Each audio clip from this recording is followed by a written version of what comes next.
Hello guys, it's Christine. Welcome to our family budget. So ngayon, matagal ko na itong gusto i-share sa inyo. Pero hindi ko maalala yung last na nag-upload ako ng kagaya nitong kung paano mag-ipon ng pera. Parang noon pa.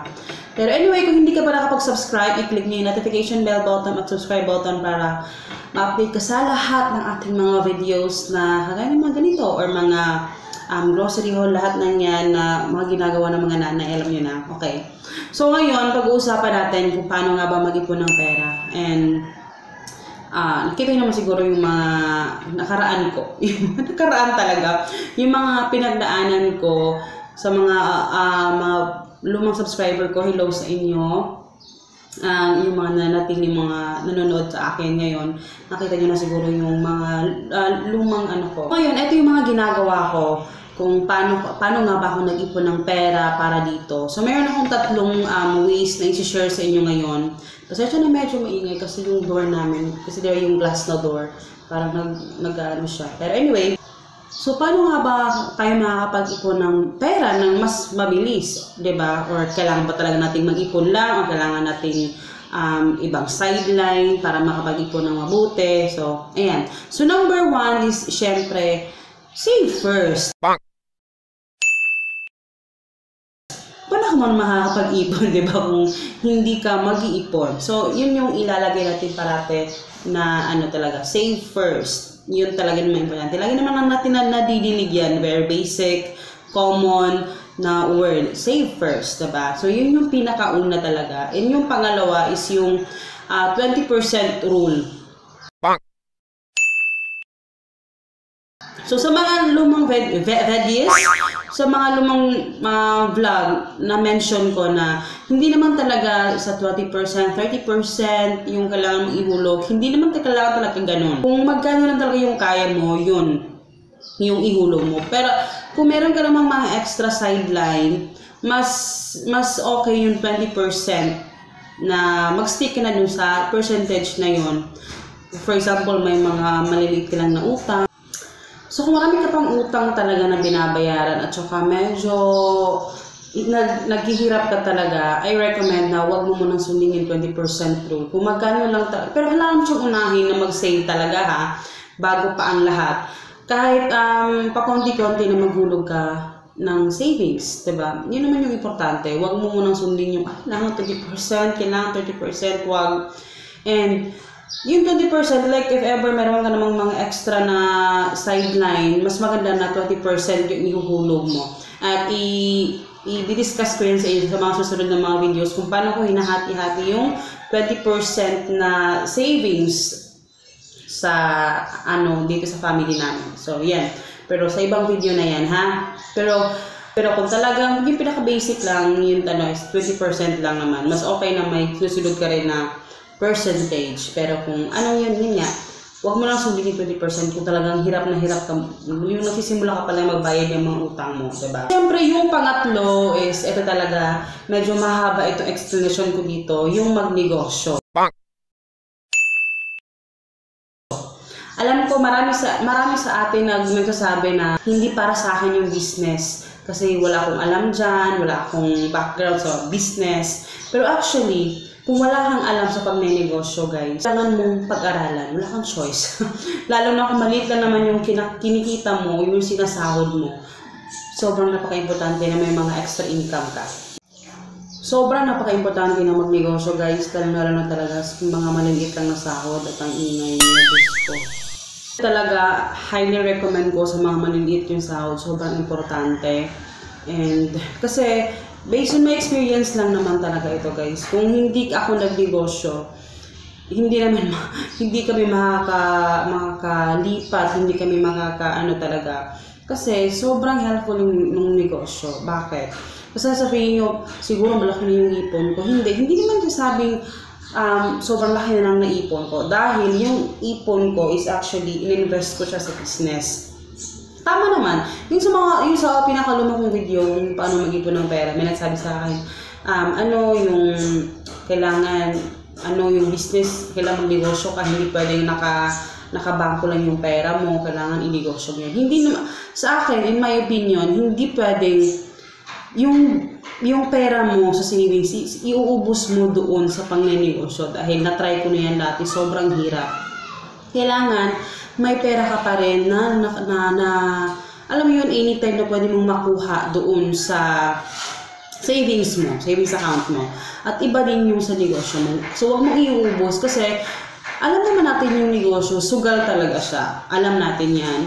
And may tendency talaga na malugi yung negosyo mo or hindi kumita ng, alam mo yun, hindi ko talaga kita ng madali, diba?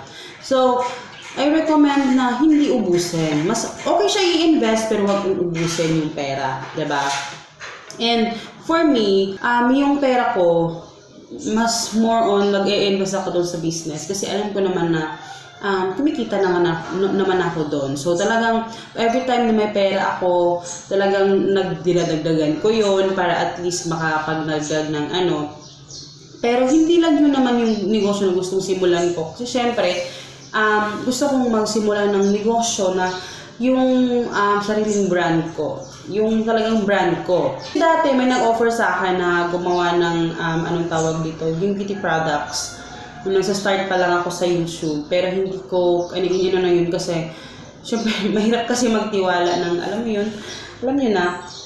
So, at wala pa tayong pamuhunan nun. Naghanap ko talaga ng dahilan. Pero anyway, ganun yun.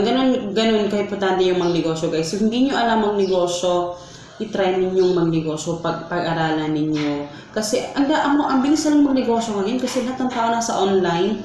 Hindi mo na sila kailangan mag-sales talk ako sa kanila ng talagang harap-harapan kasi lahat ngayon naka-online na. Kasi ako naman dati, nahihiya talaga ako sa mga tao, pero talagang pinush ko yung sarili ko na buti na lang may online na ngayon kasi hindi na kailangan harap-harapan mong isabi sa tao, diba? Makikita nila sa online lahat ng details ng ibebenta mo. So, ganon. And talagang nire-recommend ako yan.